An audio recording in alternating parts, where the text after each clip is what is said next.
हिंगोली शहरामध्ये 2013 पासून आपल्या संघटनेच्या माध्यमातून आपण मानवाधिकारचं काम करत आहोत। ध्येय आणि उद्दिष्ट हेच आहेत की झोपलेल्या नागरिकाला जाग करणं, मुर्दाड झालेलं नागरिकत्व जिवंत करणं आणि ज्या मनुष्याला घटनेने जे अधिकार दिलेले आहेत त्या अधिकारावरती पाणी फेरलं गेलेलं आहे। अशा पद्धतीने मनुष्य आयुष्य जगत आहे। तर जागलेल्या माणसाला घटनेने दिलेले अधिकार पुन्हा स्थापित करून देण्याचा आमचा प्रयत्न आहे। सरकारने याकडे लक्ष द्यावं की मानवाधिकार हा दिवस सरकारलाही माहिती की नाही माहित नाही। देशामध्ये जसा 15 ऑगस्ट साजरा केला जातो त्याच तोलामध्ये मानवाधिकार दिन साजरा केला गेला पाहिजे, कारण की घटनेने जो अधिकार दिला ही खूप मोठी गोष्ट आहे।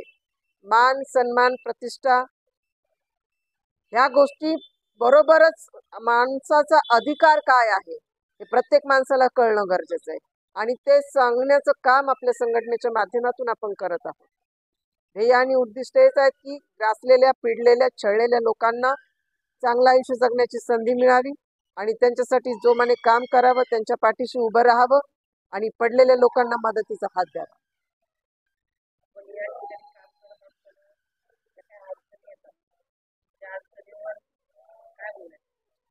अडचणी प्रत्येकाला प्रत्येक क्षेत्रामध्ये असतात। असं कुठलं क्षेत्र नाही की ज्या क्षेत्रामध्ये मागं ओढलं जात। हे क्षेत्र वेगळं आहे। या क्षेत्रामध्ये स्पर्धा नसते, या क्षेत्रामध्ये कोणाची बरोबरी करायची घाई नसते। या क्षेत्रामध्ये जागरूक नागरिक बनायचं आणि दुसऱ्याला पण न्याय मिळवून द्यायचा प्रयत्न करायचा आणि प्रत्येकाचं नागरिकत्व अबाधित कसं राहील यासाठी धडपड करायची। हे काम करत असताना प्रतिकार तर होतोच, गप्प बसवण्यासाठी खोटे गुन्हे दाखल केले जातात आणि प्रतिकारामध्ये मानसिक त्रासही दिला जातो, टार्गेट केलं जातं। कधी कधी पडद्यामागे राहून आपल्या समोर गोड बोललं जातं परंतु पाठीमागून आपल्यावरच वार केले जातात। अशा प्रकारचे देखील अनुभव आम्हाला आलेले आहेत। आपल्याच ताटात खाल्लेलं असतं आणि आपल्या ताटामध्ये खाऊनच आपली बदनामी केली जाते, असे पण अनुभव आम्हाला आलेले आहेत। आणि अनुभवांचंच बोलाल तर मग ते पुष्कळ मोठी यादी आहे। त्या अनुभवापेक्षा त्यांच्यामुळे जे अनुभव आले त्या अनुभव देणाऱ्यांचे आभार। आम्ही मजबूत झालो, आम्ही कमजोर पडलो नाही आणि आमच्या संघटनेचे जे अध्यक्ष आहेत श्री अनिल म्हाळसकर सर, ते स्वतः ॲडव्होकेट आहेत आणि अगदी चांगल्या पद्धतीने ते लोकांना तयार करत आहेत। आज त्यांच्या अनुपस्थितीमध्ये जरी आम्ही कार्यक्रम करत आहोत तरी आमचे सर दुसऱ्या भागामध्ये जाऊन जागतिक मानवाधिकार दिन साजरा करत आहे, लोकांना धैर्य देते, हिंमत देते, ज्ञान देते। त्याच पद्धतीने आमचे प्रधान सचिव श्री सुनील उबाळे सर यांचं देखील आम्हाला खूप मोठं मोलाचं सहकार्य आहे आणि संपूर्ण जिल्ह्यामध्ये, महाराष्ट्रामध्ये आणि भारतभर आमच्या संघटनेचं काम चालू आहे।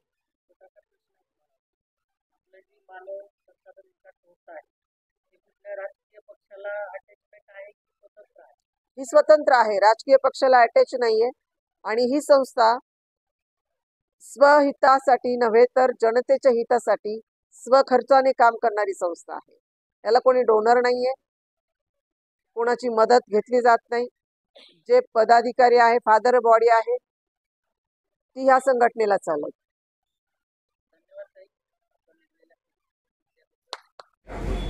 एकटा माणूस काहीच करू शकत नाही, परंतु तो एकटा माणूस ज्यावेळेला तयार होतो आणि उभं राहतो त्यावेळेला तो एकटा माणूस कोणालाही जुमानत नाही आणि त्यापैकी मी एक आहे। सोबत कुणी असू द्या अगर नसू द्या, संघटनेची ताकद आमच्या सोबत आहे। 1979 मध्ये कांदा आंदोलन करणारी व्यक्ती आमच्यामध्ये आहे शेतकरी संघटनेची आणि त्यांनी देखील ऑफिसला येऊन अनुभव घेतलाय आणि त्यांना देखील आपण वेळोवेळी कुठं अडचण आली तर आपण मदत केली। ही संघटना पक्ष आणि माणूस ही बघत नाही, पुढच्या व्यक्तीला काय हवंय ते बघते आणि त्या पद्धतीने मदत करते। म्हणून आज या ठिकाणी शक्यतो ह्युमन राईट्सच्या कार्यक्रमाला कोणत्या पक्षाचे आणि वेगळ्या संघटनेचे लोक येत नसतात, परंतु सचिन भाऊंना काल फोन केला होता मी, त्यांनी उचलला नाही, गडबडीत असतील, परंतु बनसोडे साहेबांनी त्यांना आणलं, त्याबद्दल त्यांचे आभार। शक्यतो पक्षाच्या कार्यक्रमालाच पक्षकार जात असतात, परंतु आमचं बहीण भावाचं नातं आहे आणि या नात्याला कोणतीही भिंत आडवी नसते। आणि जर आम्ही तुम्ही सर्व बहीण या नात्याने मला मदत करत आहात, सपोर्ट करत आहात. मी तुमच्या सर्वांचे आभार मानते, माझ्या सर्व टीमचे आभार मानते. या ठिकाणी ही जी तयारी आहे, ही तयारी करणं दिसायला सोपं दिसतं, पण करायला अवघड आहे. कारण कुठलाही कार्यक्रम तुम्हाला घ्यायचा असेल तर सगळ्यात अगोदर तुमच्यासाठी पाठिंब्याची गरज असते. दुसरी गोष्ट खिशाचा प्रश्न असतो, आणि तिसरी गोष्ट कार्यक्रम कसा होतोय हे बघायला प्रेक्षक म्हणून तुम्ही आलेले असता. कारण याची चर्चा गावभर होत असते. चांगलं केलं तर शक्यता गाजत नाही, कुठेतरी बिघडलं तर गावभर सांगितलं जातं. परंतु या कार्यक्रमाला तुम्ही सर्वजण आलात आणि या कार्यक्रमाची तुम्ही शोभा वाढवली, म्हणून महाराष्ट्राचे अध्यक्ष या नात्याने मी तुम्हा सर्वांचे आभार मानते. आणि माझ्या संघटनेच्या वतीने तुम्हाला मी आवाहन करते आणि एक ग्वाही देते की आमच्याकडून आजवर कोणाची फसवणूक आम्ही केलेली नाही आणि इथून पुढे आम्ही होऊ देणार नाही. फसवणाऱ्याला आम्ही फसवू आणि त्याला आम्ही ताळेवर आणू, हे आमच्या संघटनेचं टार्गेट आहे. फसवणारे पण आमच्याकडे येतात, पण ते आमच्या जाळ्यात असे फसतात की ते आमच्यासोबत काम करतात. कारण या संघटनेचं काम त्या पद्धतीचं आहे. लोकांवर अन्याय होऊ देता कामा नये आणि अन्याय सहन करून घेता पण कामा नये.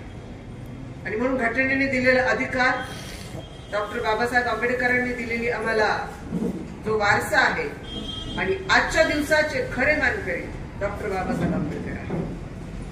आज ते या देशामध्ये त्यांनी देश घडवला, देशाला त्यांनी घटना दिली.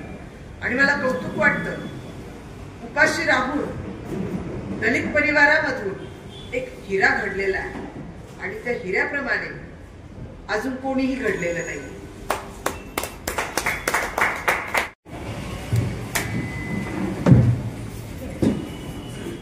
नमस्कार.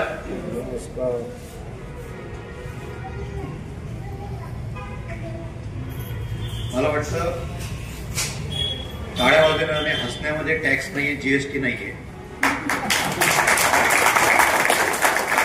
आज आनंदाचा दिवस आहे आपला. मगाशी साहेबांनी सांगितल्यामुळे 10 डिसेंबर नव्हे तर प्रत्येक दिवशी आपण आनंदित राहायला पाहिजे. ज्या क्षेत्रात आम्ही राहतो, जे कार्यरत करतो आपण, जे भाग्य आपल्याला मिळलंय, हे आपले मानव अधिकारचे अध्यक्ष आणि माळसकर साहेबांचे आपण जोरदार स्वागत करूया. आज त्यांची शिकवण आहे आम्हाला, त्यांची शिकवण आहे. आज त्यांच्यापैकी आपल्याला कॉन्फिडन्स येतो, बोलायची पद्धत वाटते, राहण्याची क्षेत्रामध्ये कसं बोलायचं, समोरच्या व्यक्तीशी कसं वागायचं, हे सगळं ते शिकवतात. आणि सगळी ही ट्रेनिंग स्वरूपात तुम्हाला दिली जाते आणि ती मिळेल, लवकरच मिळेल. त्या प्रत्येक मानवाला हा अधिकार आहे. हा जे मानवाधिकार 10 डिसेंबर 1948 पासून जे सुरू झाले कार्यरत, आज तर काय देशभरात सगळं हे कार्य रोजचा 10 डिसेंबर दिवस मानला जातो. दरवर्षी आपण सगळे एकाच ठिकाणी आपण एकत्र होऊन आपण कार्य करतो. पण आज सगळ्या ठिकाणी साहेबांनी डिस्ट्रीब्यूट करून सगळ्यांना दिलं. तुम्ही इकडे नगरला कोणी करा, रायकर सर तुम्ही चाकणला करा, असं सगळ्यांना डिस्ट्रीब्यूट करून हे कार्य दिलेले आहे. मी तर म्हणेन प्रत्येकाला अधिकार आहे. या संघटनेत आल्यानंतर मला कळलं की मला कुठला अधिकार आहे. या संघटनेत आलं मला कळलं, ह्याच्यामध्ये रंग कुठला असो, काळा असो, गोरा असो, फक्त तो मनुष्य प्राणी पाहिजे. प्रत्येकाला मानवाचा अधिकार आहे. मला बोलण्याचा अधिकार आहे, मला काही लिहिण्याचा अधिकार आहे, मला माझा हक्क समोर मांडण्याचा अधिकार आहे. हा मानव अधिकार. मी नुसतं घाबरतो, मी समोरच्या व्यक्तीशी कसं बोलतो. मग साहेबांनी पोलीस आम्ही घाबरतो. त्यांचं काम आहे फक्त रिपोर्टिंग करणं, मांडण्याचा अधिकार त्यांना नाहीये. बघ तुझ्या हा माझा अधिकार जाणून घ्यायचं, हे काम कोण करतंय, मला कुठला अधिकार आहे, मी कशा पद्धतीने मार्केट बोललो पाहिजे, समोरच्या व्यक्ती कसं बोललं पाहिजे, हे सगळं मानवाधिकार आपल्याला शिकवतं. हे ऑफिस आपल्याला शिकवत आहे. आज हे कार्य चाकणमध्ये गेल्या हे ऑफिस जवळ 7 वर्षापासून चालू आहे. पण त्याच्यावर मॅडमचं जवळ 12 ते 13 वर्षापर्यंत एक्सपिरियन्स आहे मॅडमचा. आज जबरदस्त